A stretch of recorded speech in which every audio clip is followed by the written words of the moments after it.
রসুল্লাহর উপরে দুরূদ শরীফ পড়তে আমাদের কি খারাপ লাগছে? রসুলের প্রশংসা করতে কি আমাদের কষ্ট হবে? আজকে থেকে দেখবেন পবিত্র কোরআনের প্রথমে আল্লাহ কিন্তু তার ৯৯টা নাম দিয়েছেন। ওয়ার রহমান, ওয়ার রহিম, ওয়াল মালিক, ওয়াল কুদ্দুস। আমার আল্লাহ বলে আমার ৯৯ নাম থাকবে আর আমার বন্ধুর থাকবে না, এমনটা হতে পারে না। এই জন্য আল্লাহ যেমন ৯৯ নাম নিয়েছেন, তার বন্ধুকে আমার আল্লাহ ৯৯ নাম দিয়েছেন।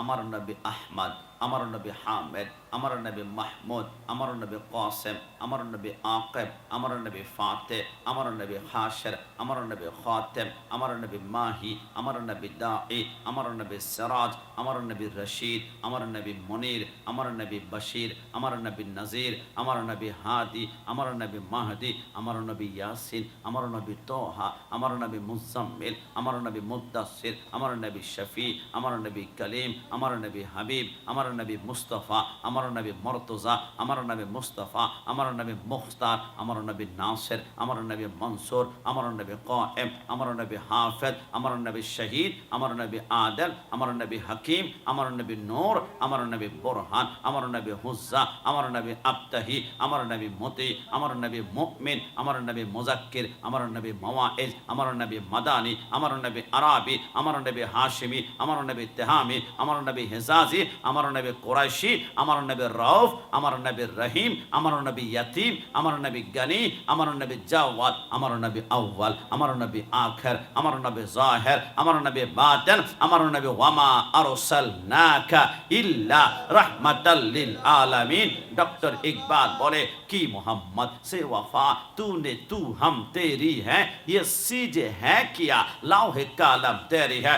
কসম খোদার, যারা মিলাদুন নবীর বাগান সাজিয়েছে, যত কুল এলাকাবাসী ১ টাকা থেকে শুরু করে ১০০০ টাকা পর্যন্ত দিয়েছে, যারা আজকে দোকানপাট বন্ধ করে পরিবারকে ছেড়ে দিয়ে মিলাদুন নবীর প্যান্ডেলে রাসূলুল্লাহর প্রেমে বসে গিয়েছেন, কসম খোদার, কুল্লু মান আলাইহা ফান ওয়া ইয়াবকা ওয়াজহু রাব্বিকা যুল জালালি ওয়াল ইকরাম। কিয়ামতের ময়দানে সবাই কাঁদবে, নফসি নফসি নফসি নফসি নফসি নফসি। সবাই যখন কিয়ামতের ময়দানে জান্নাত তালাশ করার জন্য পাগল পাগল পাগল হয়ে যাবে, আমার রাসূল বলবে কিয়ামতের ময়দানে সুন্নিরা মিলাদুন নবীর পক্ষের লোকেরা জান্নাত তালাশ করতে হবে না। কসম খোদার, জান্নাত তাদের নিজেকে ওদেরকে নিজেই তালাশ করবে। জোরে বলে সুবহান। কারণ কি? মিলাদুন নবী জশ্নে জুলুস করেছিল দাগনভূঞা, কসবা, বিবাড়িয়া, কিশোরগঞ্জ, কুলিয়াচ্ছর। এবার জশ্নে জুলুসে আমার মিলন নামে একজন ভাইকে মাথায় লাঠি দিয়ে আঘাত করে বাতিলটা শহীদ পর্যন্ত করে দিয়েছে। ফেসবুকে দেখেছেন আমাদের কসবা গোপীনাথপুরে ৮২ বৎসরের মুরব্বী ১ বৎসরে কোনোদিন পাঞ্জাবি আয়রন করে নাই, কিন্তু রাসূলুল্লাহর মিলাদুন নবীর দিন সাদা পাঞ্জাবি আয়রন করে গায়ে দিয়ে রাসূলের জুলুসে গিয়েছিল। বাতিলরা মাথার মধ্যে লাঠি আঘাত করে তিনি সাদা পাঞ্জাবি রক্তাক্ত করেছিল। এরা মনে করেছিল সুন্নিদেরকে আঘাত করলে, রক্ত ফেললে, মাথা ফাটালে মনে হয় মিলাদুন নবী বন্ধ হয়ে যাবে, কিন্তু এরা জানে না হুসাইনিরা রক্ত দেয়, ইয়াজিদিরা রক্ত চুষে খায়। এরা জানে না যত যাবে রক্ত সুন্নি হবে শক্ত। ডান হাত তুলে বলো ঠিক কিনা? সরকারে মদিনার আজিমুস শান শান কিয়ামত পর্যন্ত কেউ বন্ধ করতে পারবে না। জবান খুলে বলেন পারবে? আমাদেরকে টোকা মারবে। ঈদুল ফিতর শুনেছি, ঈদুল আজহা শুনেছি, কিন্তু তোমরা স্লোগান দাও সকল ঈদের সেরা ঈদ। বুঝলাম না, বুঝবি কিভাবে বাবা? ঈদুল ফিতর, ঈদুল আজহার কথা কোরআনে দেখাতে পারবে? ১ কোটি টাকা জীবনে দেখাতে পারবে না। ঈদুল ফিতর, ঈদুল আজহার কথা হাদিস মুবারাকার মধ্যে আছে, আর মিলাদুন নবীর কথা ডাইরেক্ট কোরআনে আছে। হাদিসে যেটা থাকবে এটা ঈদ, আর কোরআনে যেটা থাকবে এটা সকল ঈদের সেরা ঈদ। জোরে বলে সুবহান। আছে যতক্ষণ, একটু মনিটরটা একটু সামান্য দেন। আছে যতক্ষণ এই দেহেতে প্রাণ, আমি গেয়ে যাব নবীর গুণগান।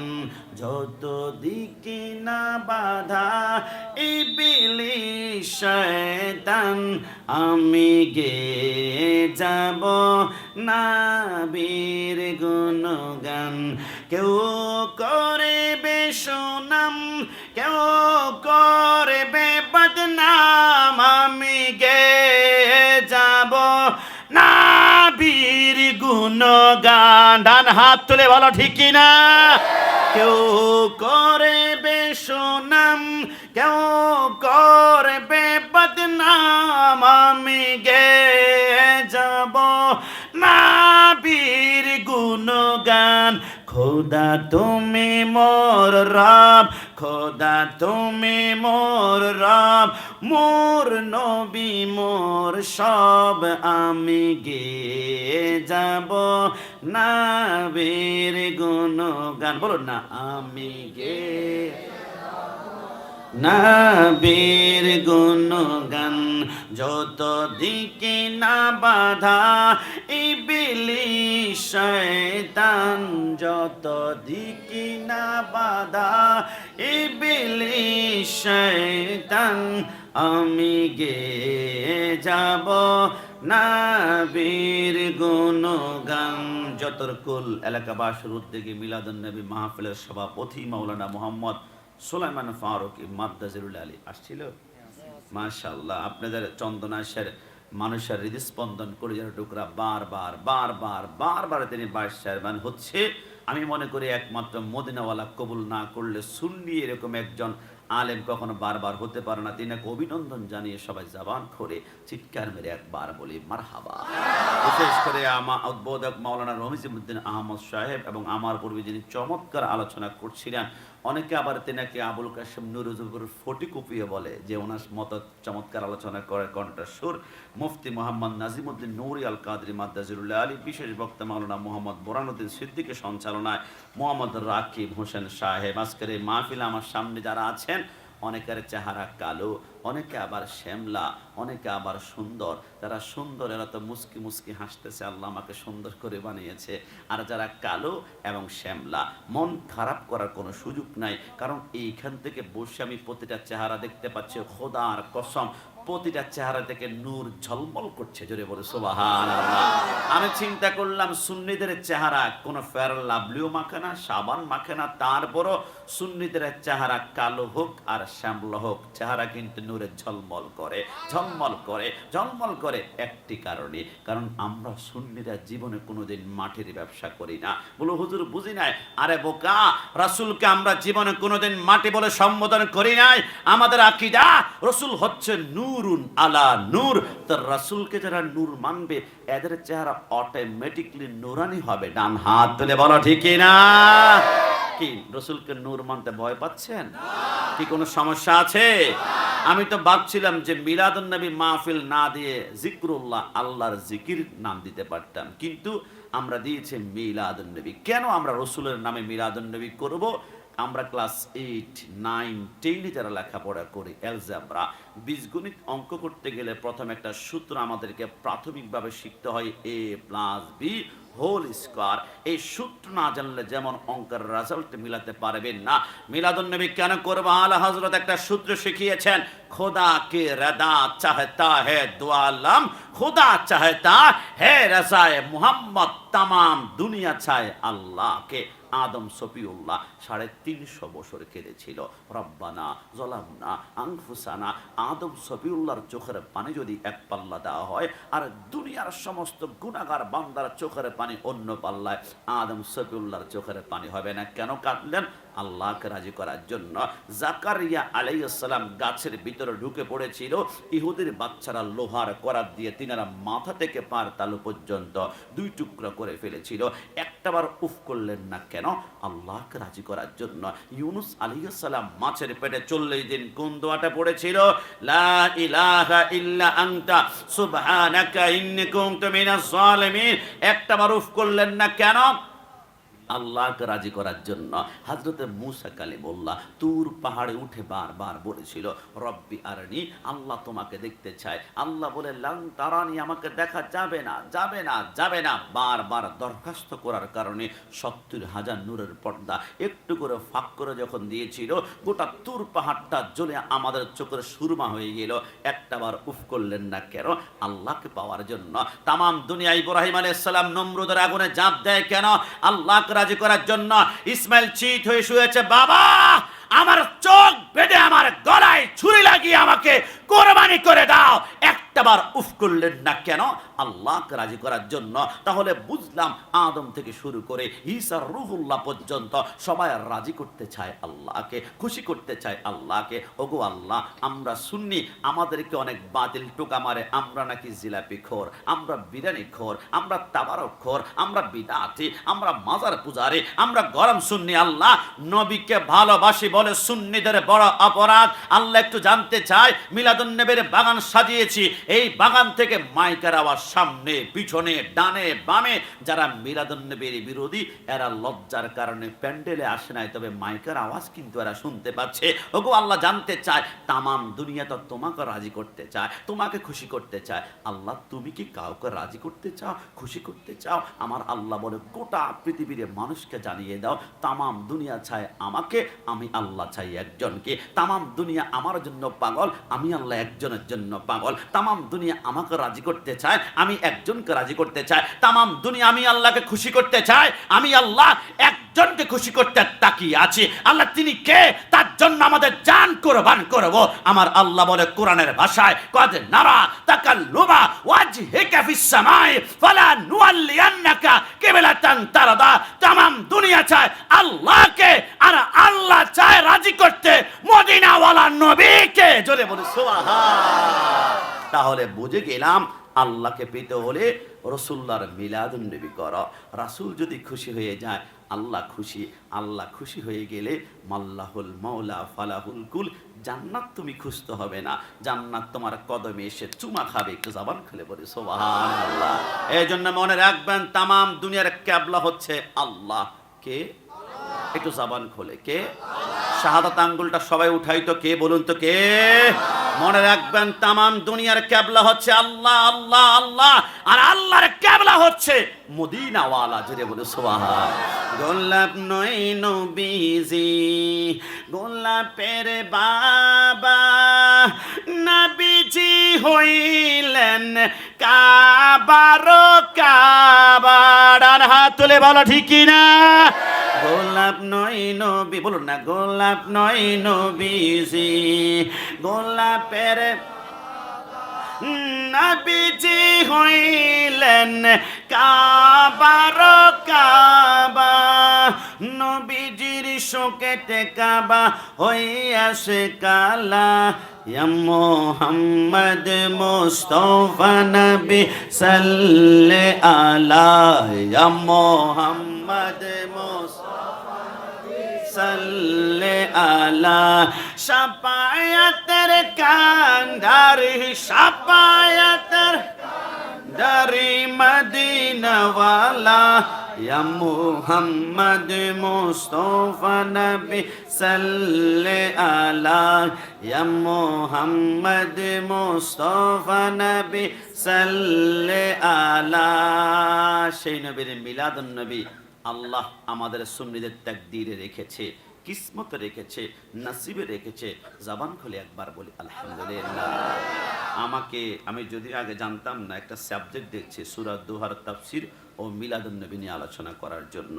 দেখুন, পবিত্র সূরা দোহার তাফসীর করতে গেলে সময় তো লম্বা লাগবে, তবে আমি এতটুকুই বলি, পবিত্র কোরআন এমন একটি কোরআন, যদি আগুন লেগে যায়, পুড়ে যায়, পৃথিবীর সব বইয়ের দোকান তবুও বিশ্ব থেকে হারাবে না পবিত্র কোরআন।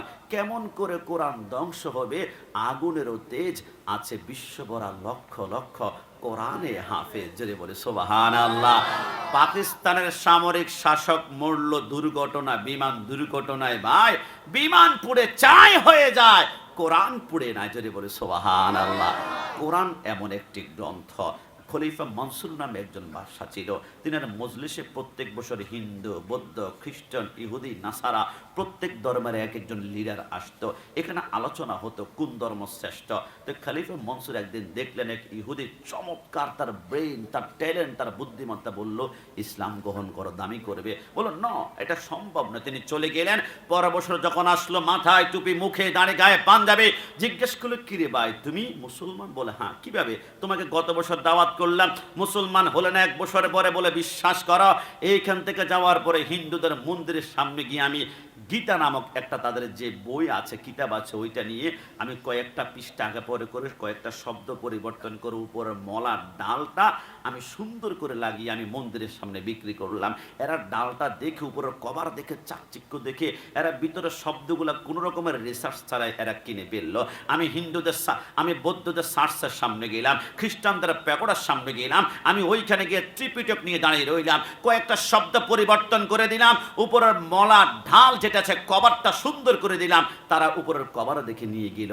কিন্তু আমি যখন মুসলমানদের মসজিদের সামনে গিয়ে একটা কোরআনের একটা পৃষ্ঠা আগে পারে করে 2-1 শব্দ পরিবর্তন করলাম, উপরের ডালটা আরো স্মার্ট করলাম, মুসলমান উপরের কভারের দিকে তাকায় না, পৃষ্ঠা উল্টা, পৃষ্ঠা উল্টা, পৃষ্ঠা উল্টা। যখন দিল পৃষ্ঠা একটা আগে পড়ে, শব্দ একটা দুইটা, চোখগুলা লাল করে বলে খবরদার, যালিকাল কিতাবু লা রাইবা ফি, যে কোরআন আল্লাহর পক্ষ থেকে প্রতিটা শব্দ নির্ধারিত, তুমি শব্দ পরিবর্তন করেছো, কিভাবে বুঝতে পারলা? বলে মুসলমানদের কোরআনের হাফেজ আছে, প্রতিটা অক্ষর বেড়ির ভিতরে সেট করে আমি চিন্তা করলাম, হিন্দু, বৌদ্ধ, খ্রিস্টানদের কিতাব পরিবর্তন করলে উপরের ঢাল, মলাট, কভার দেখে নিয়ে পেরে, কিন্তু মুসলমানের কোরআনের একটা শব্দ পরিবর্তন হলে গ্রহণ করে না।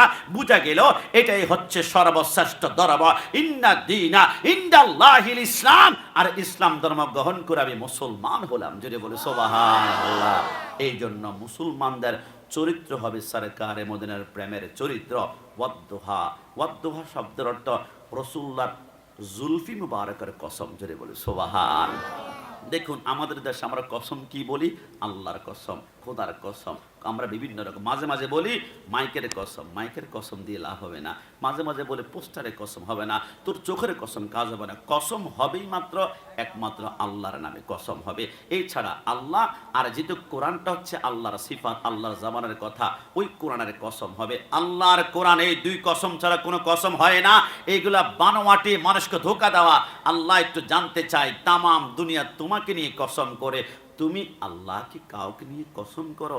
আমার আল্লাহ বলে হ্যাঁ। আল্লাহ বুঝলে আমরা কসম তো করে যিনি সবচেয়ে টপ লেভেলে থাকে ওনাকে নিয়ে, আপনি কি নিয়ে আমরা কসম করি, কারণ আপনি লা শারিক খোদা, আশহাদু আল্লা ইলাহা ইল্লাল্লাহ, আমি সাক্ষ্য দিচ্ছি আল্লাহ ছাড়া কোনো মাবুদ নাই। আল্লাহ আপনি কি কসম করে, আপনি হচ্ছেন আমাদের রাজ্জাক, আমাদের খালেক, আমাদের গফফার। কিন্তু আল্লাহ আপনি আবার কাকে নিয়ে কসম করেন? আপনার উপর থেকে কেউ হতে পারে না। আমার আল্লাহ বলে শুনে নাও, আমার বন্ধুকে যারা এখনো চিনতে পারোনি, তামাম দুনিয়া কসম করে আমি আল্লাহকে নিয়ে, আমি আল্লাহ কসম করে রাসূলুল্লাহর অঙ্গ পতঙ্গের চেহারা মোবারক নিয়ে। যদি বলে সুবহানাল্লাহ।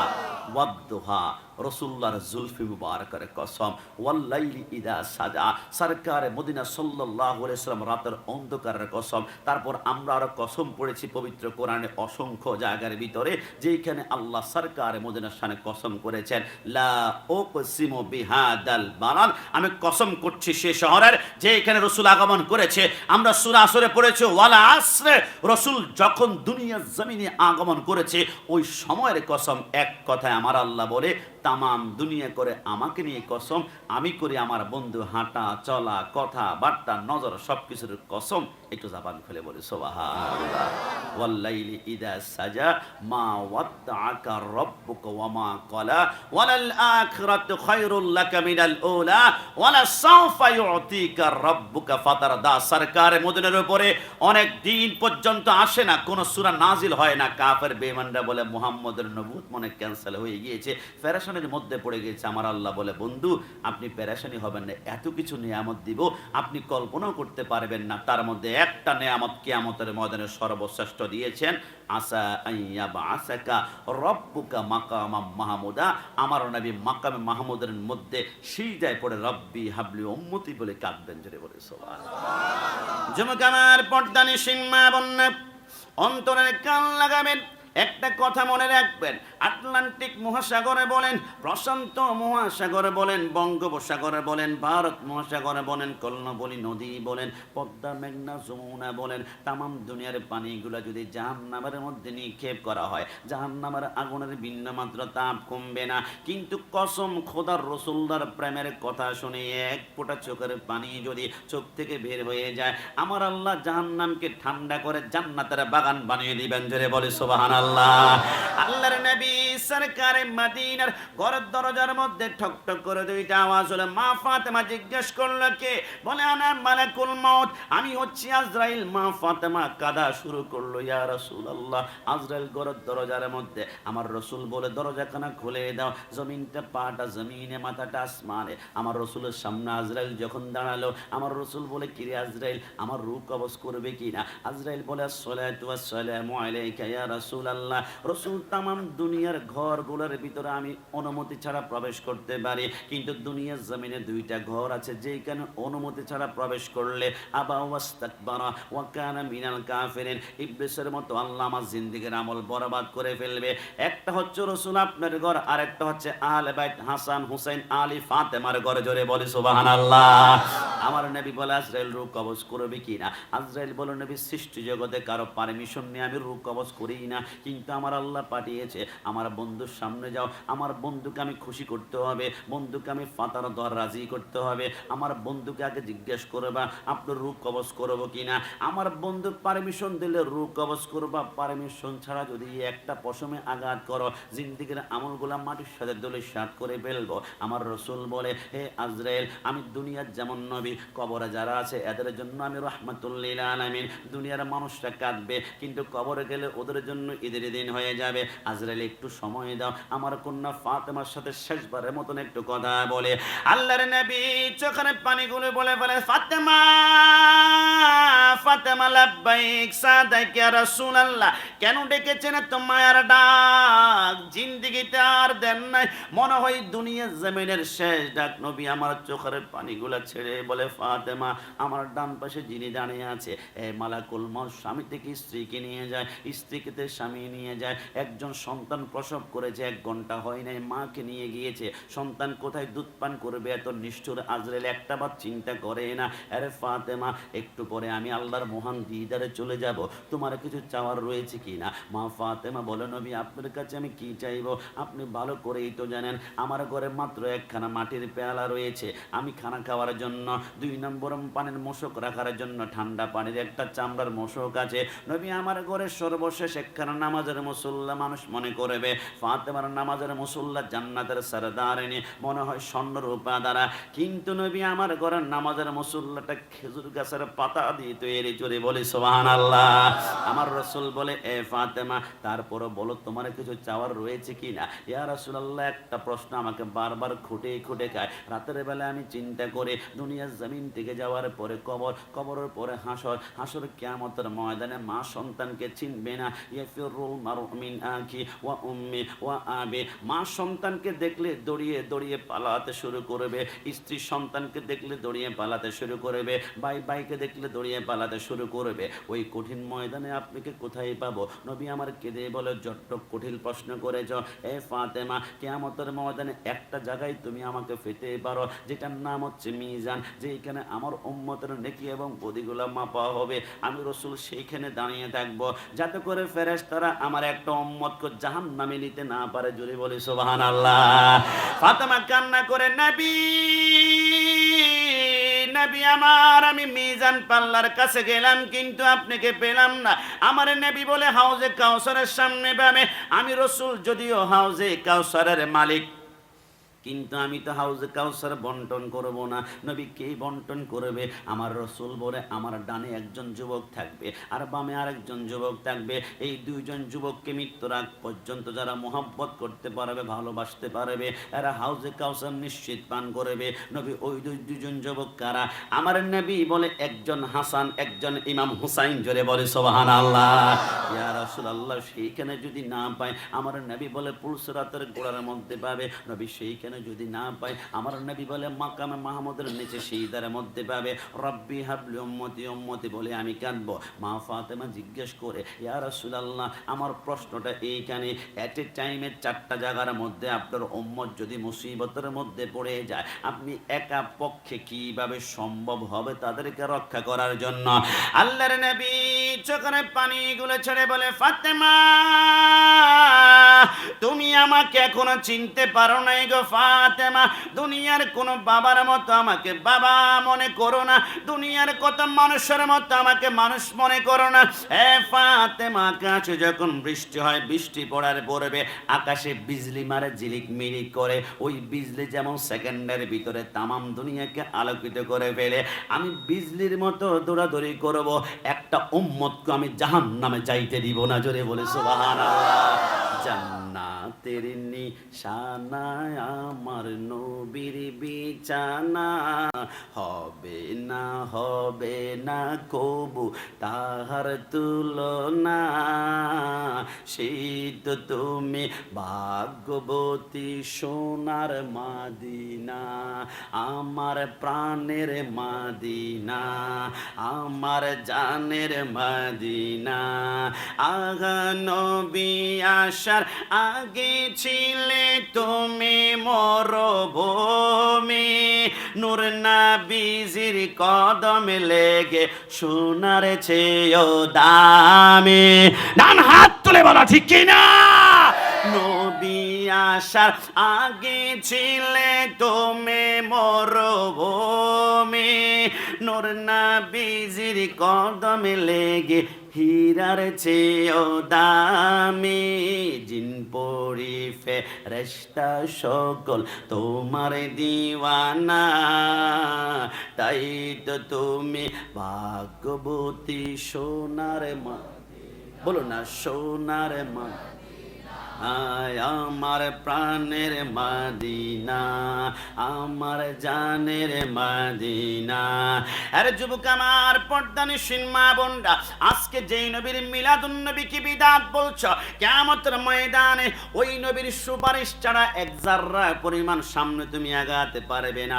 আজকে সেই নবীকে নিয়ে তুমি কটূক্তি করছো। 40 বছর আগে নবী নাকি কোনো নবুয়ত ছিল না, 40 বছর আগে নবী নাকি কোনো নবী ছিলেন না।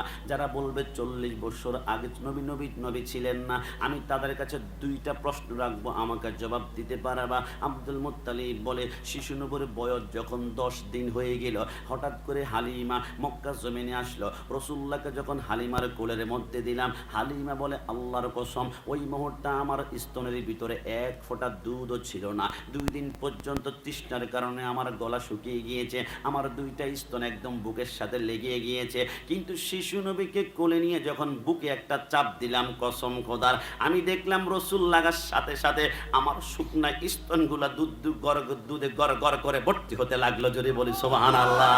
আমার নবী যদি 40 বছর আগে নবী না হয়, তাহলে রসুল্লাহ শুকনা স্তনে লাগার সাথে সাথে দুধ কেন আসলো? আমি তোমার কাছে প্রশ্ন রাখলাম। 2 নম্বর প্রশ্ন, মা হালিমা বলে, শিশু নবীর বয়স যখন 11 দিন হলো, আমি কোলের মধ্যে করে তায়েফের দিকে যাওয়ার সময় আমি চিন্তা করলাম কাবা নামক একটি ঘর আছে, লাব্বাইক আল্লাহুম্মা লাব্বাইক বলে মানুষ তাওয়াফ করে। আমি চিন্তা করলাম কাবার চারপাশে একটা চক্কর দে, 2টা চক্কর দে। আমি 7টা চক্কর দেওয়ার পরে হঠাৎ করে মনে পড়লো কাবার কোণে একখানা পাথর আছে, নাম হচ্ছে হাজর আসওয়াদ।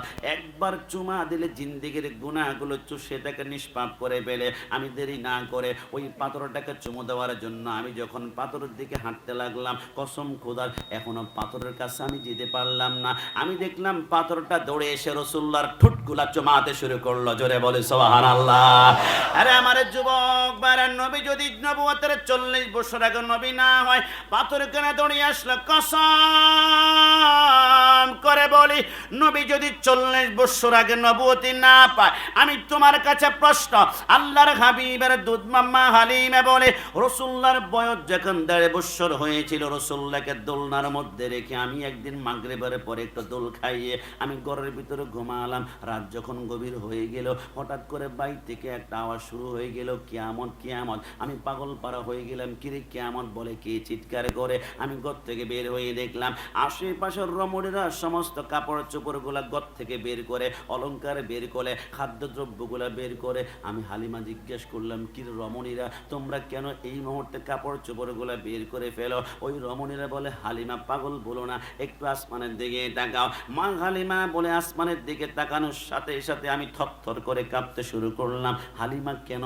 মা হালিমা বলে, আমি দেখলাম আসমানের চাঁদটা কতক্ষণ দক্ষিণে লাফ মারে, কতক্ষণ পড়বে, আমি বুঝে ফেললাম আসমানের চাঁদ যেহেতু লাফালাফি করে কিয়ামত হয়ে যাবে।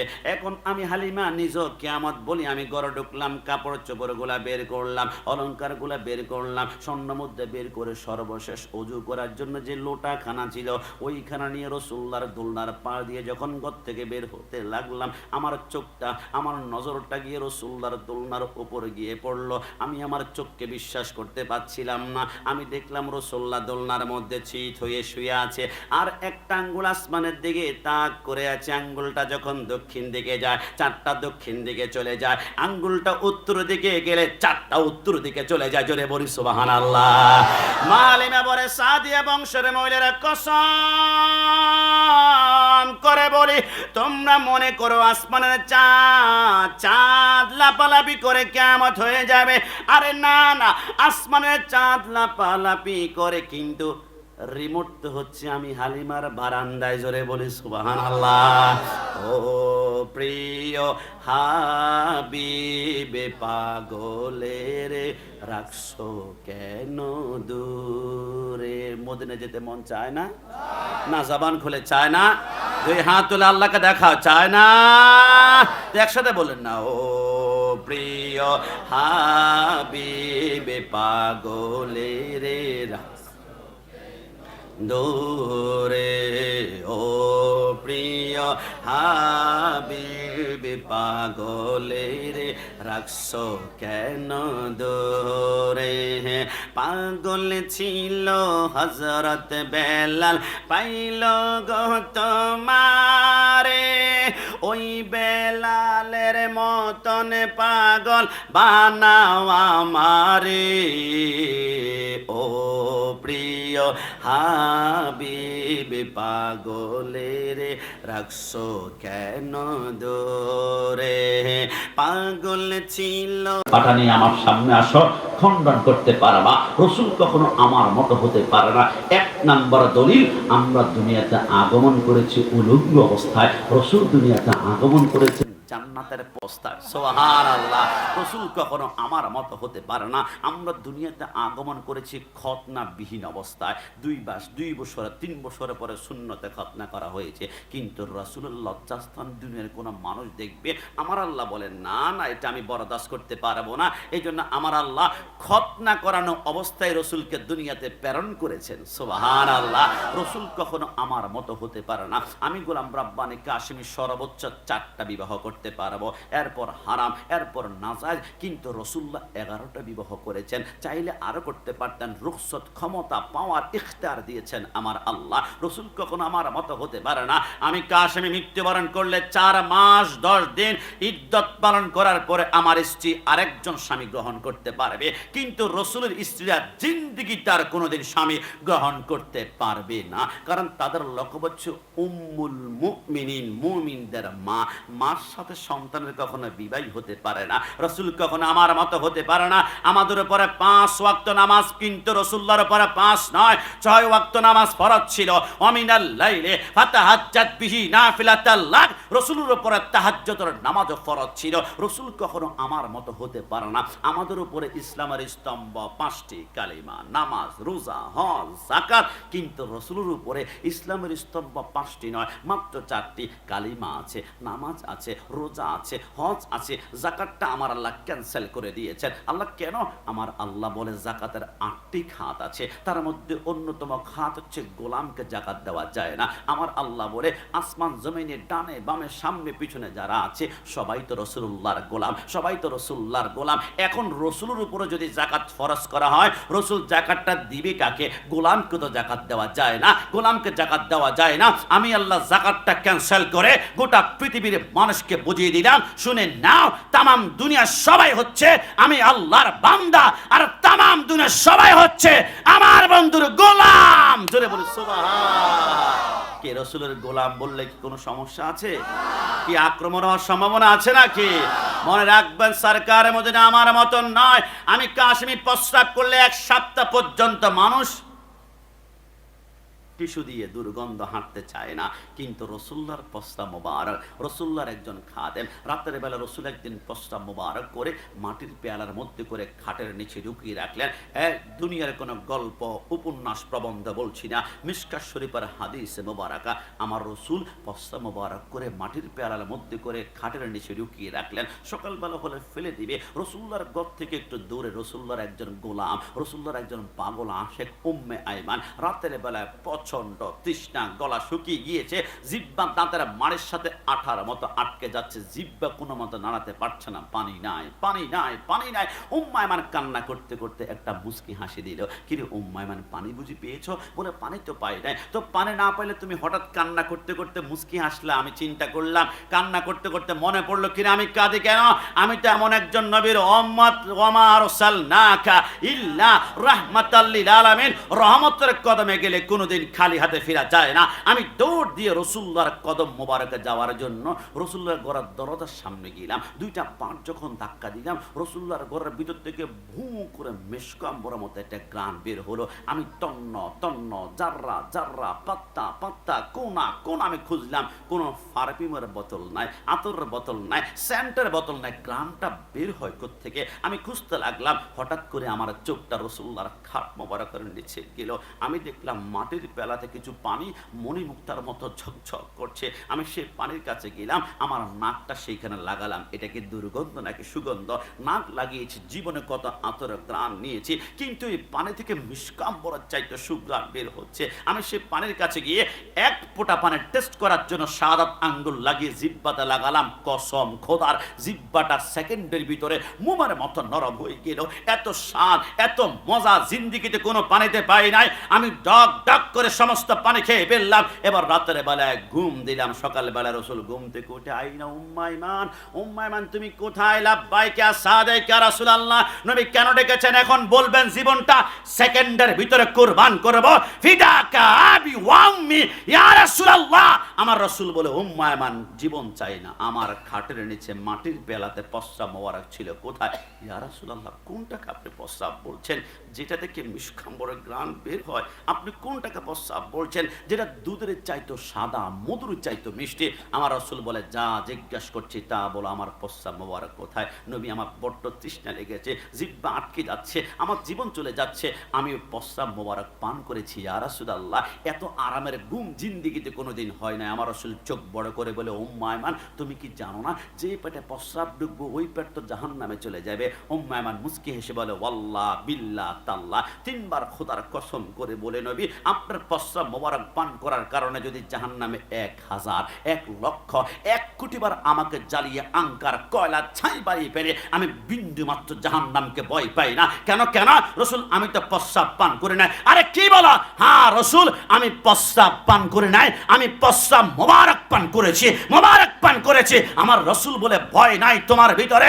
উম্মে আইমান ডিক্লেয়ার করলাম, যে পেটে রসুল্লাহর প্রস্রাব মোবারক ঢুকেছে, ডিক্লেয়ার করলাম কিয়ামত পর্যন্ত ওই পেটকে জাহান্নাম টাচ করতে পারবে না। জোরে বলে সুবহানাল্লাহ। একটু আমাকে বলুন তো, যেই রসুলের প্রস্রাব মোবারক পান করলে জাহান্নাম হারাম হয়ে যায়, ওই নবী কখনো আমার মতো হতে পারে? জবান খুলে বলেন, পারে? ওই নবীর পক্ষে কথা বলার কারণে আজকে আমাদেরকে গরম সুন্নি বলে। সুন্নি পড়েছি আমরা, খুশি নাকি বেজার? না না, আমার মনে হয় কোনো বেজার মনে হয়। আমার বলেন, খুশি না বেজার? 2 হাত তুলে আল্লাহকে দেখান, খুশি না বেজার? মুফতি গিয়াসউদ্দিন তাহেরি সাহেব মাঝে মাঝে একটা ডায়লগ বলে, আমি তো বালানা বালা লইয়া থাইক। তো আমরাও বলি, ওহাবি বালানা সুন্নি হইয়া থাইক। কথা বলো ঠিক না? কোরআনের কথা গুলো, হাদিসের কথা গুলো মাইনা মাইনা চইল, ওহাবি বালানা সুন্নি হইয়া থাইক। আপনার মনে ভয় পাচ্ছেন? বিশ্বাস করুন আমি গজলটা বলতাম না।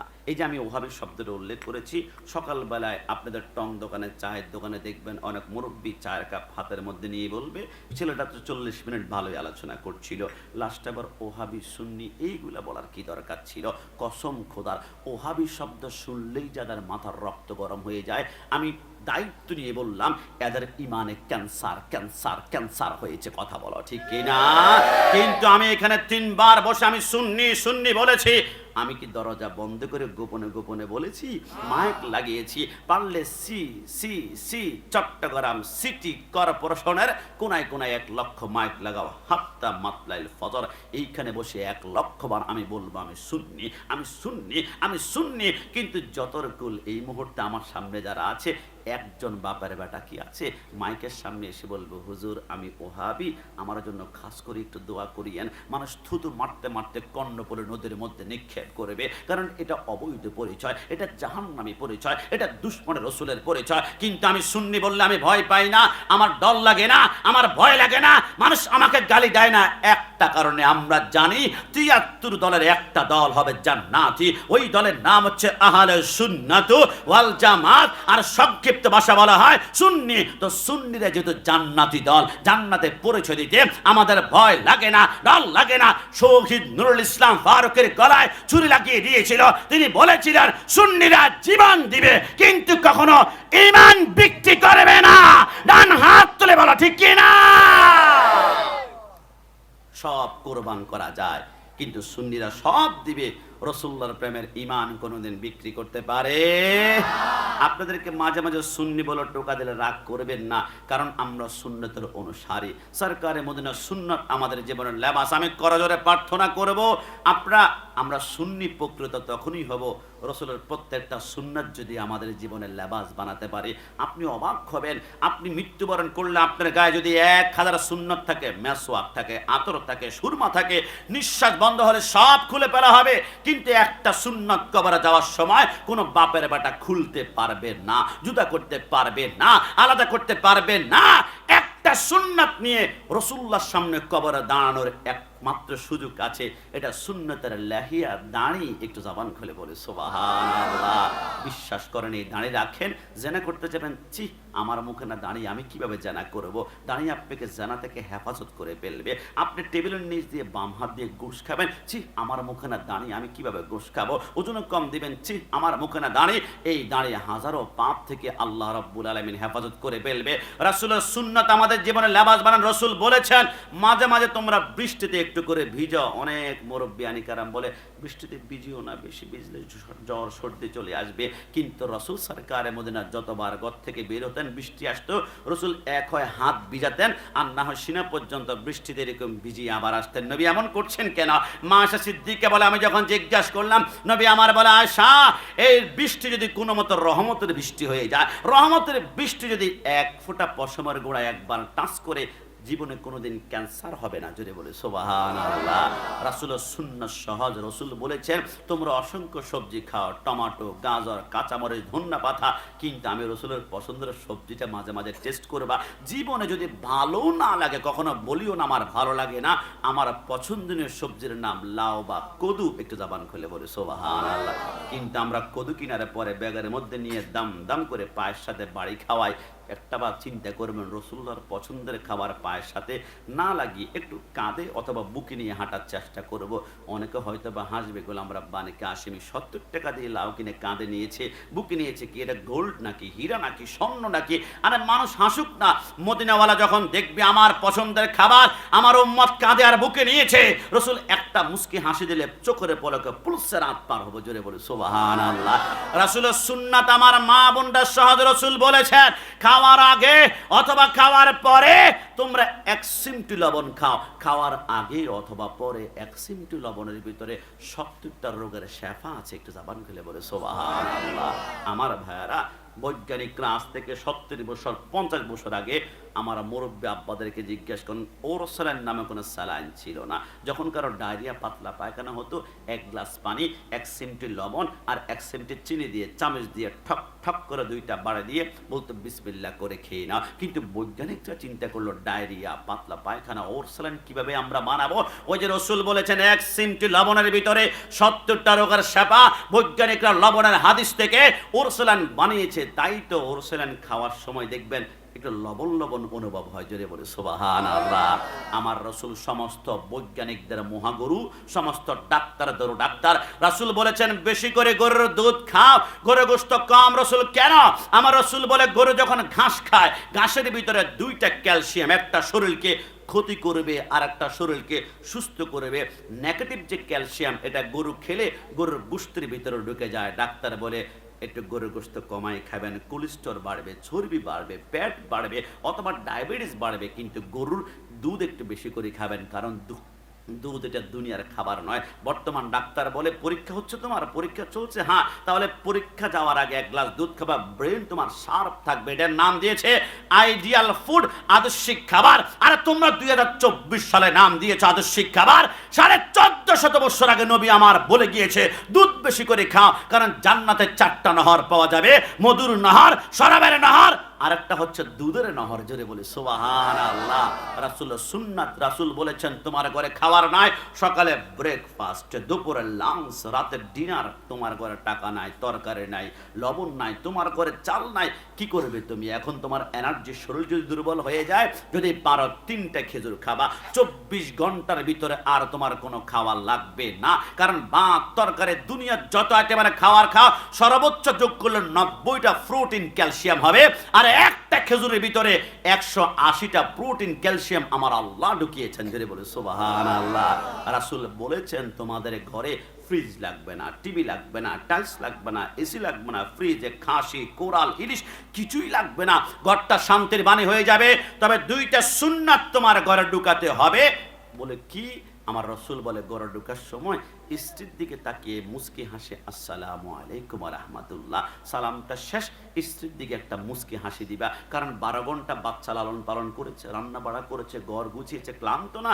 স্বামীর একটা মুস্কি হাসি দেখলে আমার আল্লাহ 12 ঘন্টার ক্লান্তি স্ত্রীর বডি থেকে আল্লাহ দূর করে দিবে। জোরে বলে সুবহানাল্লাহ। রাসূল বলেছেন ঘর থেকে বের হওয়ার সময় স্ত্রীর দিকে সালাম দিয়ে বের হবা, একটা মুস্কি হাসি দিবা। ঘরে ঢুকতো 2টা সুন্নাত, বের হতো 2টা সুন্নাত। আমি রাসূল তোমার ঘরের শান্তির জিম্মাদার হয়ে গেলাম। জোরে বলে সুবহানাল্লাহ।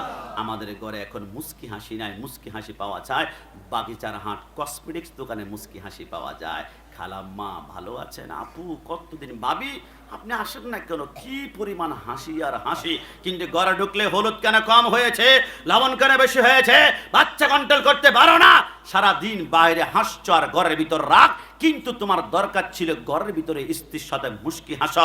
সরকারে মদিনা বলছে 2টা সুন্নাত ঘরে যে ঢুকাবে, আমি তার ঘরে জিম্মাদার। 63 বছর জিন্দেগিতে একটা মিথ্যা কথা যারা জবান দিয়ে বের হয়নি, তিনি হচ্ছেন মদিনাওয়ালা নবী। একটু জবান খুলে বলে সুবহানাল্লাহ।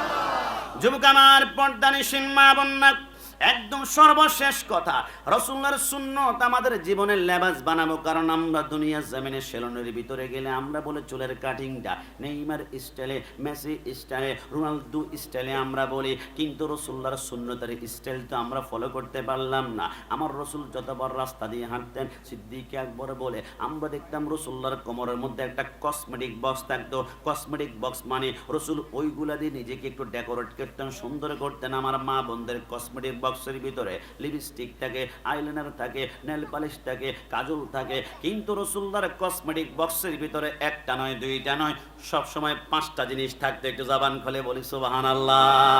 রাসূল কসমেটিক বক্স দিয়ে কি করবেন? আমার নবী বলে একটু পরিপাটি হয়ে, একটু স্মার্ট হয়ে আমার নবীর চেষ্টা করছেন। এই যুবকরা স্মার্ট হতে চাও, তাহলে রাসূলুল্লাহর কসমেটিক বক্সের ভিতরে কি আছে আমার সাথে চিন্তা করতে হবে। সামাইল ত্রিমিজির মধ্যে লেখে, আল্লাহর নবী সরকারে মদিনা সাহাবী সিদ্দিক আকবর বলেন, নবী নবী আপনি এত সুন্দর করে হাঁটেন, আপনি চেহারার দিকে তাকালে 3 দিন পর্যন্ত না খেলে আমাদের ক্ষুধা লাগে না। নবী একটু বলুন না আপনার ডানে কসমেটিক বক্সের ভিতরে কি আছে একটু দেখান না, যেগুলো আপনি ব্যবহার করেন আমরা ব্যবহার করলো, আপনি যেহেতু ব্যবহার করেন আমরা ব্যবহার করলো সুন্নতের সওয়াব পেয়ে যাব। ইয়া রাসূলুল্লাহ, আমার নবী বলে সমস্ত সাহাবায়ে কেরামদেরকে ডাকো। যখন ডাকা হলো আমার নবী কসমেটিক বক্সটা করলেন, ওই কসমেটিক বক্সের ভিতরে প্রথম যে জিনিসটা দেখতে পারলো এটার নাম সেওয়াক। সেওয়াক শব্দের অর্থ হচ্ছে মেসওয়াক। একটু জবান খুলে বলি সুবহানাল্লাহ। আপনি কি মনে করেছেন মেসওয়াকটা শুধু আমার নবী ব্যবহার করেছে? আরে না না, একবার মেসওয়াক দাঁতের গোড়ায় লাগানো মানে 1,24,000 পয়গাম্বরের সুন্নত 1 মিনিটে আপনি আদায় করে ফেলবেন। এই মেসওয়াকটা প্রথম আদম শফিউল্লাহ বলে, আমি যখন জান্নাতে ছিলাম আমি জান্নাতে মেসওয়াক করতাম। জান্নাত থেকে দুনিয়াতে আসার সময় জান্নাতের সব পোশাকগুলো আমার পরন থেকে পড়ে গেল, আমি কিছুই আনতে পারলাম না। তবে একটা জিনিস জান্নাত থেকে আনতে পেরেছি, এটা হচ্ছে মেসওয়াক। আমি গোলাম রাব্বানি কাশিমি, আমি 3.5 হাত লম্বা, আমার মেসওয়াকটা আমার হাতের 1 বিঘি পরিমাণ হবে। কিন্তু রসুল হযরত আদম শফিউল্লাহ 120 হাত লম্বা ছিল। মেসওয়াকটা কত লম্বা ছিল আমি তো আপনাদেরকে অনুমান দিতে পারবো না, তবে মুকাশাফাতুল কোলেবের মধ্যে রেখে আল্লাহর নবী আদম শফিউল্লাহ মেসওয়াকটা কত লম্বা ছিল। আদম শফিউল্লাহ দুনিয়ার জমিন থেকে যাওয়ার পরে এই মেসওয়াক চলে গেল তার সন্তান শীশ আলাইহিস সালামের কাছে। শীশ আলাইহিস সালাম পর্দা গমন করলো নূহ পয়গম্বরের কাছে। 70,000 নবী পয়গম্বরের হাত বদল করার পরে এরপরে এই মেসওয়াকটা চলে গেল মূসা কালিমুল্লাহর হাতে। আমরা শুনেছি মূসা কালিমুল্লাহর হাতে 10 হাত লম্বা একটা লাঠি ছিল। ফেরাউনের জাদুকররা যখন সাপ মারত, মূসা আলাইহিস সালাম লাঠি ছেড়ে দিলে ওইখান থেকে বিশাল সাপ বের হয়ে হাঁ করলে সমস্ত জাদুকরদের সাপগুলা মূসা কালিমুল্লাহর সাপের ভিতরে ঢুকতো। আল্লাহর নবী বলে, আল্লাহর কসম করে বলি মূসা কালিমুল্লাহর হাতে যে 10 হাত লম্বা লাঠি ছিল এটাই ছিল আদম শফিউল্লাহর জান্নাতের মেসওয়াক। জোরে জোরে বলি সুবহানাল্লাহ। আমার রাসূল বলে, আমি ওয়াদা করলাম অনেকের মুখে দুর্গন্ধ, শীতকালে ঠান্ডা পানি মুখের ভিতরে নিতেই পারো না, তোমার মুখ ছিনছিন করে দাঁতের ব্যথা শুরু হয়ে যায়। চট্টগ্রাম সারাগি পাহাড় অথবা নিউ মার্কেট অথবা জিসির মোড়ে অথবা আগ্রাবাদ মোড়ে গিয়ে ডেন্টিস্টের কাছে দাঁত দেখিয়েছ, লক্ষ টাকা খরচ করেছ, মুখের দুর্গন্ধ ভালো হয় না, তোমার মুখের দাঁতে শিনশিন করে ব্যথাটা ভালো হয় না। আমার রাসূল বলে, আমি ওয়াদা করলাম 5 ওয়াক্ত নামাজের পড়বে 5 বার মেসওয়াক করে মুখের দুর্গন্ধ থাকবে না, ব্যথা থাকবে না, জিম্মাদার আমি স্বয়ং রাসূলুল্লাহ হয়ে গেলাম। জোরে বলে সুবহানাল্লাহ। পরের জায়গা পরের জমিন ঘরে বানায়া আমি রই, আমি তো সে ঘরের মালিক নই। কি কষ্ট হচ্ছে আপনাদের? শেষ তো অল্প একটু শেষ মতন। পরের জায়গা পরের জমিন পরের জায়গা ঘর বানায় আমি রই, আমি তা সে ঘরের মালিক নই, আমি তো সে ঘরের ও সে ঘরে খানাজার জমিদারি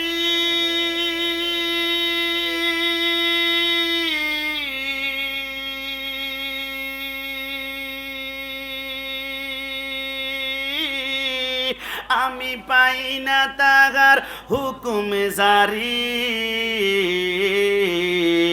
আমি পাই না জমিদারের দেখা, পাই না জমিদারের মনের দুঃখ কারে কয়ে, আমি তো সে ঘরের মালিক নই। শেষবারের মতন পরের জায়গা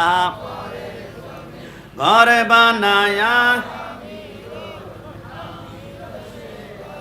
মালিক নয়, আমি তো সে ঘরের মালিক নয়। সিদ্দিক আকবর বলে, রাসূলুল্লাহর কসমেটিক বক্সের ভিতরে 1 নম্বর আমরা পেয়ে গেলাম ওই যে আমরা মেসওয়াক, 2 নম্বর আমরা পেয়ে গেলাম ওদ। ওদ মানে পারফিউম বা আতর। একটু জবান খুলে বলে সুবহানাল্লাহ।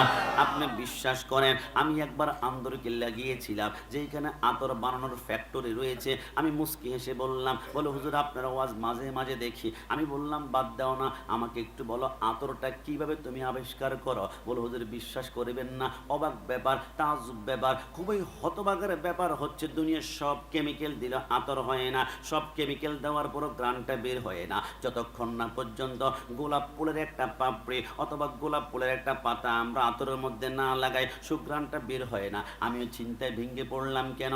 এরপরে এক সপ্তাহ পর্যন্ত খুঁজলাম মসনবী শরীফের মধ্যে আল্লামা জালালউদ্দিন রুমি রাহমাতুল্লাহ আলাইহি আতর কেন বানাতে হলে গোলাপ ফুলের পাপড়ি লাগে জানো?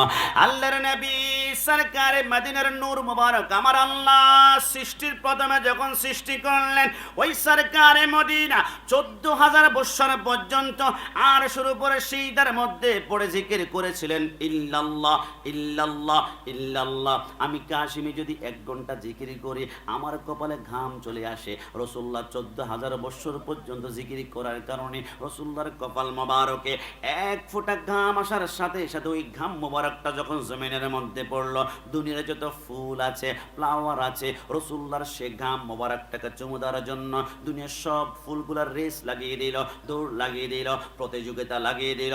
দুনিয়ার সব ফুলগুলাকে পিছনে ফেলে দিয়ে একটা ফুল রাসূলুল্লাহর সে ঘাম মোবারককে চুমা দিয়েছিল, ওইটা হচ্ছে গোলাপ ফুল। জোরে বলি সুবহানাল্লাহ।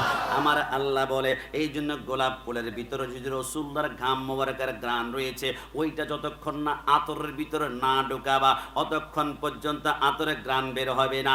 আতরের যে ঘ্রাণটা আমরা পাই, এই জন্য বৈজ্ঞানিকরা বলেন, বর্তমান মুহাদ্দিসিনে কেরামগণ বলেন 2024 সালে আজকে 28 সেপ্টেম্বর সকালবেলা ফজর হওয়ার পরে 29 সেপ্টেম্বর সকালবেলা তোমার যদি হঠাৎ করে মন চায় ফজর নামাজের পরে ইস রাসূলুল্লাহর ঘাম মুবারকের ঘ্রাণ যদি নিতে পারতাম, বৈজ্ঞানিকরা বলেন এবং বর্তমান মুহাদ্দিসিনে কেরামগণ বলে 2024 সালে রাসূলুল্লাহর ঘাম মুবারকের ঘ্রাণ নেওয়ার সুযোগ আছে। কাজ করবে একটা দৌড় দিয়ে গোলাপ ফুল বাগানের মধ্যে চলে যাবা, গোলাপ ফুলের মধ্যে নাক লাগিয়ে যখন টান দিবা গোলাপ ফুল থেকে যে ঘ্রাণটা বের হবে কসম খোদার ওইটা হচ্ছে রাসূলুল্লাহর ঘাম মুবারকের ঘ্রাণ। জোরে জোরে বলি সুবহানাল্লাহ। এবার সরকারে মদিনা যতবার ঘর থেকে বের হতেন রাসূলুল্লাহর মাথার চুলগুলা বাবরি চুল ছিল, রাসূল দুই দিকে ভাগ করে সিটার মধ্যখান দিয়ে একটু আতর ডালতেন। সাহাবায়ে কেরাম বলে রাসূল যেইখানে সেই দাঁড়িয়ে যান 40 দিন পর্যন্ত সেইখান থেকে মিশকাম্বরের ঘ্রাণ বের হতো। আল্লাহর নবী বলে আতর ব্যবহার করা মুহাব্বত বাড়াবে। আল্লাহ নবী নবী কেমন ভাবে?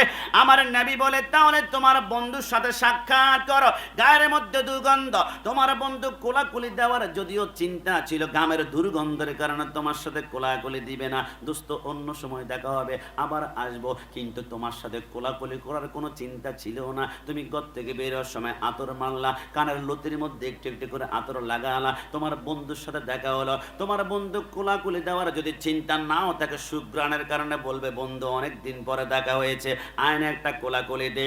রাসূলের সুন্নাত যখন গায়ে লাগাবা মুহাব্বত বাড়িয়ে দিবেন। আমার আল্লাহ জোরে বলে সুবহানাল্লাহ।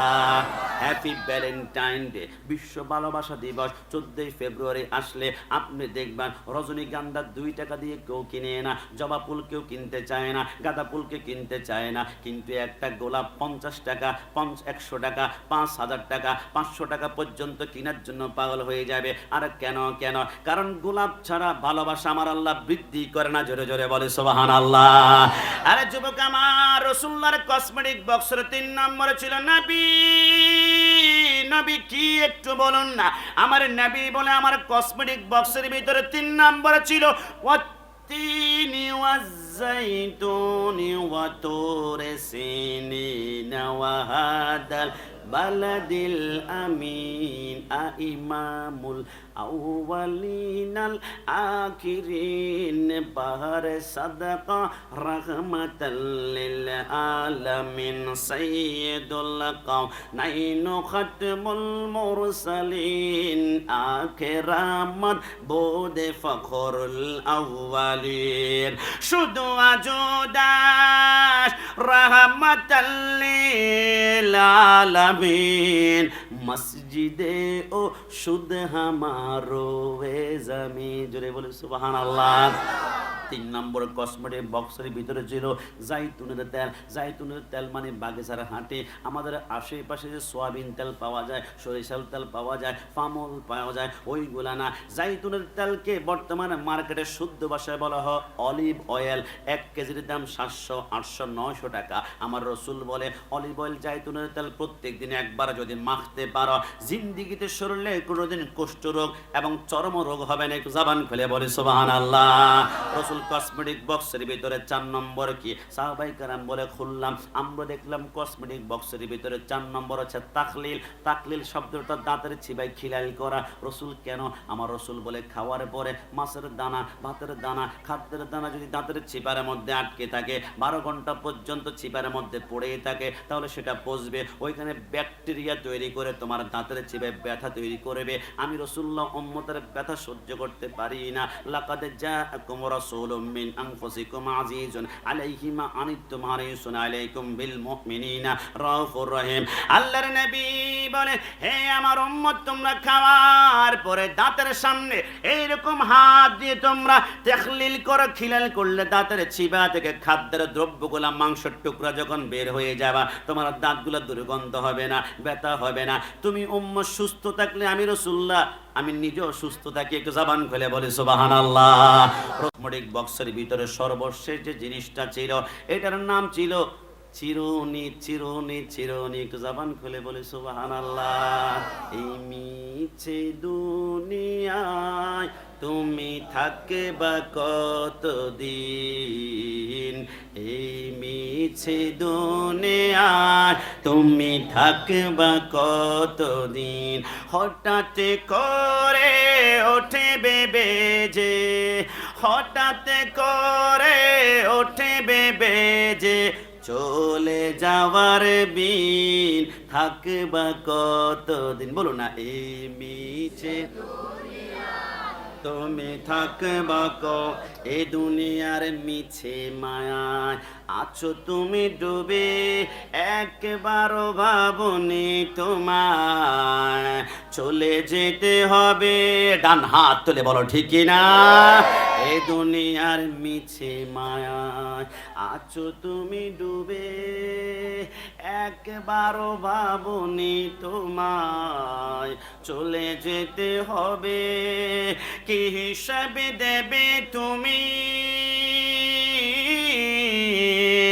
কি হিসাবে দেবে তুমি শেষ বিচারের দিন। এই মিছে দুনিয়ায় তুমি থাকবা কতদিন, এই মিছে দুনিয়ায় তুমি থাকবা কতদিন। রাসূলের প্রত্যেকটা সুন্নতের আমল আমাদের জীবনের লেবাস বানিয়ে কবর রাখার সময় বিসমিল্লাহি ওয়া আলা মিল্লাতি রাসূলিল্লাহ বললে রাসূলুল্লাহ মুস্কি হাসি দিয়ে আমাদেরকে কবুল করে। সবাই জবান খুলে বলে আমিন। ওয়ালা সাওফা ইউতিকা রাব্বুকা ফাতারদা। ওই নবীর সুন্নাত যখন লেবাস বানাবো, তখন কিয়ামতের ময়দানে রাসূলকে আমার আল্লাহ রাজি করবে, একমাত্র সবচেয়ে বড় মাকামে বসাবে। এটা হচ্ছে মাকামে মাহমুদ। বিশ্বাস করেন, আমি যদি এখন প্রশ্ন করি, ওগো আল্লাহ, জানতে চাই 2024 সালের সেপ্টেম্বর 29 তারিখ কিয়ামতের ময়দানের পর কে জান্নাতি কে জাহান্নামী? রাসূল আল্লাহ আপনি কি জানেন? আমার আল্লাহ বলে কিয়ামতের পরে কি হবে, কে জান্নাত? এ বাবু না মারিয়েন না। ছোট্ট বাচ্চা দেখলে ভালো লাগে। 8 বছরের বাচ্চা 20 বছরের পরে 28 বছর হবে, এরা মাহফিলের আয়োজন এরাই কিন্তু করবে। আর 28 বছরের যারা আছে এরা বলবো, হুজুর 28 বছর পর তো আমাদের 56 বছর বয়স, গিরায় শক্তি আর নাই, হাঁটতে আর পারি না। ছোট্ট বাচ্চারা যে রাত 11টা ঘুমিয়ে যাওয়ার কথা, রাত 1টা পর্যন্ত 1টা পর্যন্ত বেঁচে আসে। রসুল সরকার মদিনার প্রেম ছাড়া সম্ভব নয়, হোসেনের ইশক ছাড়া সম্ভব নয়। প্রত্যেকটা ছোট্ট বাচ্চার অন্তরে ইমাম হোসেনের ইমানি জাজবা আল্লাহ কবুল করুক। কারণ ছোটদেরকে স্নেহ করা রাসূলুল্লাহর সুন্নাত। একটু জবান খুলে বলে সুবহানাল্লাহ। সাবধান, কথা বললে তাবারক ক্যান্সেল। কেমন মাশাআল্লাহ, কথা বলবে না। সর্বশেষ আমি যেটা বলতে চেয়েছিলাম যে আল্লাহ সত্যিকার বলুন, আমার আল্লাহ বলে কিয়ামতের ময়দানের পরে কে জান্নাতি কে জাহান্নামী এখন থেকে আমি আল্লাহ জানি। আল্লাহ যদি আপনি জানেন তাহলে কিয়ামতের ময়দান দরকার কি ছিল? 4টা স্টেশন, একটা মিজান, একটা ফুলসেরাত, একটা হাউজে কাউসার, একটা মাকামে মাহমুদ, আবার নাকি 50,000 বৎসর দৈর্ঘ্য হবে, আবার নাকি আসমানগুলা ভেঙ্গে চুরমার হয়ে যাবে, আবার সমস্ত পাহাড়গুলো নাকি তুলার মতো উঠতে শুরু করবে, জমিনটা নাকি তামার হবে। আল্লাহ দরকার কি? আমার আল্লাহ বলে, আরে বোকা, কিয়ামতের ময়দান তো আমি আল্লাহর পাওয়ার দেখানোর জন্য বানাইনি, তো আল্লাহ কেন বানিয়েছেন? আমার আল্লাহ বলে, আমি কেন বানিয়েছি? আলা হযরত সেই লাইনটি বলেছেন, আরশে হক হে মসনদে রিফাত রাসূলুল্লাহ কি দেখনি হে হাশর মে ইজ্জত রাসূলুল্লাহ কি। কসম খোদার, কিয়ামতের ময়দান বানিয়েছে রাসূলুল্লাহর পজিশনের জন্য। 1971 সালে দেশ স্বাধীন করেছে বলে অনেক বাতিল রাসূলকে মাটি বলে, আমার মতন বলে, আমার মতন খায় হাঁটে বলে, কিন্তু কিয়ামতের ময়দানে মুখ দিয়ে যেমন ইচ্ছা তেমন আর বলতে পারবে না। আল ইয়াউমা নাখতিমু আলা আফওয়াহিহিম ওয়া তুকাল্লিমুনা আইদিহিম, প্রত্যেকের মুখের ভিতরে কষ্টে ফেলে দেওয়া হবে, সিল মেরে দেওয়া হবে, পা কথা বলবে, হাত কথা বলবে, প্রত্যেকটা আঙ্গুল কথা বলবে, বৃদ্ধাঙ্গুল বডি উঠবো। গো আল্লাহ, আজকে চন্দনেশ্বরে যারা আশহাদু আন্না মুহাম্মদ রাসূলুল্লাহ বলে, আপনি নবীর নাম শুনে চুমা খেয়েছিল, আমার আল্লাহ বলবে কিয়ামতের ময়দানে ইবাদত দিয়ে পার হওয়া অনেক কঠিন, রসুলের প্রেম দিয়ে পার হওয়া সহজ। কারণ কি জানো? খোদা পাকড়ে তো ছোড়ালে মোহাম্মদ, মোহাম্মদ পাকড়ে তো ছোড়া কুহি নেহি সেক্তা। আল্লাহ, আমি আল্লাহ যদি গ্রেফতার করে, মানজাল্লাযী ইয়াশফাউ ইনদাহু ইল্লা বিইذনি, রাসূলুল্লাহ সুপারিশ করে করে একে পার করে দিবে। কিন্তু রাসূলুল্লাহ যদি একবার গ্রেফতার করে বলে, দুনিয়ার কোন শক্তি এদেরকে বাঁচাতে পারবে না। কারণ আমি আল্লাহর সাথে বেয়াদবি করে তাহাজ্জুদের সময় মাফ চাইবা, রব্বানা যালামনা, আমি আল্লাহর রহমান মাফ করে দেব। কিন্তু আমার বন্ধু হচ্ছে আন-নাবিয়্যু আউলা বিল মুমিনিনা মিন আনফুসিহিম, আমার বন্ধু হচ্ছে তোমাদের হৃদয়। তোমার হাড় যেমন ধাক্কা লাগলে স্টক করো, 1 সেকেন্ড তুমি বাঁচো না।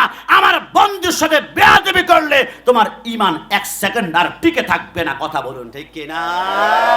সেই রসুলকে আমরা জানের চাইতে বেশি ভালোবাসি, সেই জন্য তো আমরা বলেছি ফিদাকা আবি ওয়া উম্মি ওয়া রুহি ওয়া কলবি, আমার জান মনের চাইতে রসুল আমরা বেশি ভালোবাসি। সেই জন্যেই ভারতের বোম্বাইয়ে আমরা সবাই জানি রামগিরির মহারাজ নামক এক হিন্দু কুলাঙ্গার সে সরকার মদিনাকে নিয়ে কুটুক্তি করেছিল।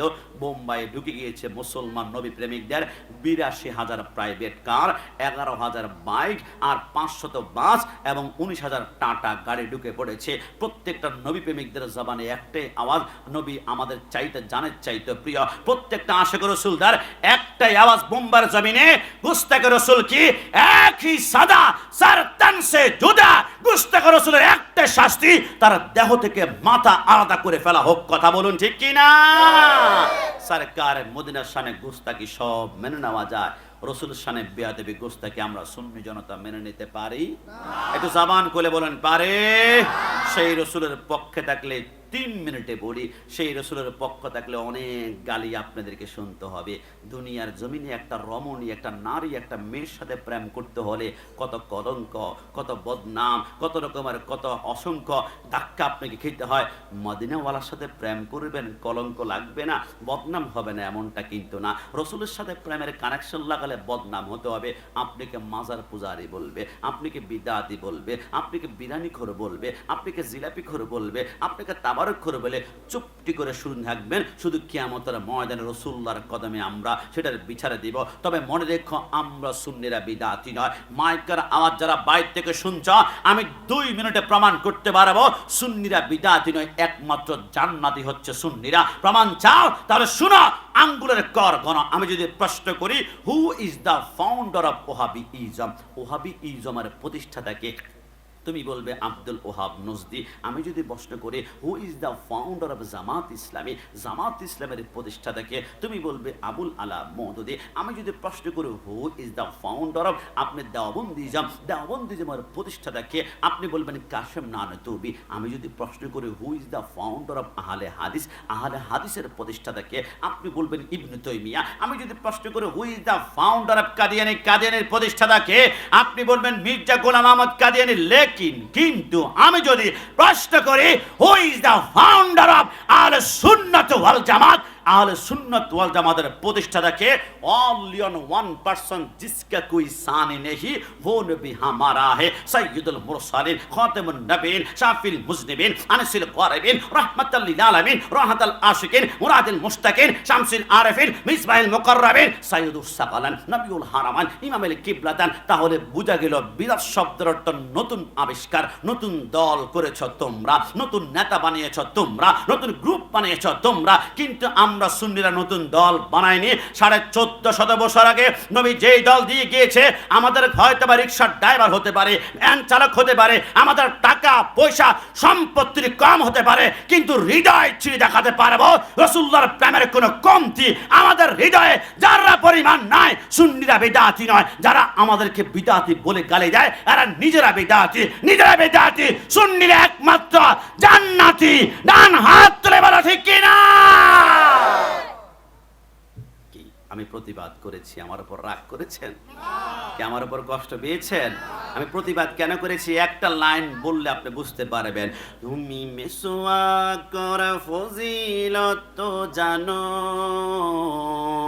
খাবার শেষে মিষ্টি মুখের হাদিসটাও মানো, শুধু হক কথাটা উচ্চ সুরে বলতে পারো না, অন্যায় দেখে বারুদ হয়ে জ্বলতে পারো না। ডান হাত তুলে বলো ঠিক কিনা? শুধু হক কথাটা উচ্চ সুরে বলতে পারো না, অন্যায় দেখে বারুদ হয়ে জ্বলতে পারো না। কেমন মুসলমান তুমি একটু বলো না, কেমন তোমার ঈমান একটু ভাবো না। তুমি মিসওয়াক করা ফজিলত তো জানো, ইয়া নবী সালাম।